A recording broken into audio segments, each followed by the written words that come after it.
La 5e vague de la pandémie de Covid-19 et la découverte d'un nouveau variant n'auront pas empêché la tenue de ce 7e forum de Dakar sur la paix et la sécurité en Afrique.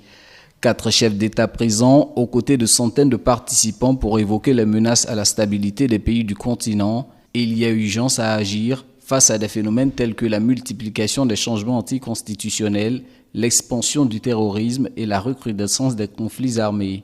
En termes de paix et de sécurité, l'heure en Afrique est grave, très grave. Le cancer terroriste, en pleine métastase, tue presque quotidiennement des dizaines d'Africains. Il détruit des centres hospitaliers, brûle des écoles et prive ainsi des milliers d'enfants des rares chances d'apprendre à lire et à écrire. L'Afrique n'a pas encore fini avec ses crises sécuritaires qu'elle doit aussi affronter les affres de la Covid-19, une pandémie qui est venue freiner l'élan des progrès économiques empruntés ces 10 dernières années par les États africains. Tout naturel que cette crise sanitaire soit au cœur des débats à ce 7e forum de Dakar sur la paix et la sécurité.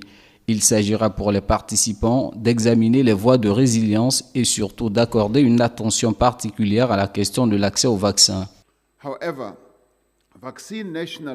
Néanmoins, le nationalisme sur les vaccins et l'accès inéquitable aux doses font que seulement 7% de la population est vaccinée à ce jour. Un autre élément qui continue de nous désavantager est que la capacité de production de vaccins sur le continent ne couvre que seulement 1% des besoins. Isoler un pays qui a séquencé un nouveau variant et a fait preuve de transparence est non seulement discriminatoire, mais aussi contre-productif. Parce que c'est inciter les autres à ne pas publier les résultats réels de leur investigation. C'est là le danger.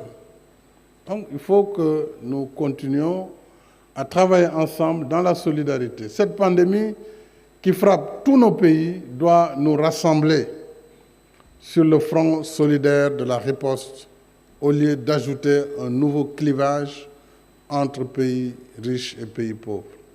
Selon les chiffres avancés par le président sénégalais Macky Sall, il faut mobiliser 252 milliards de dollars d'ici 2025 pour aider l'Afrique à contenir le choc de la Covid-19 et amorcer sa relance économique.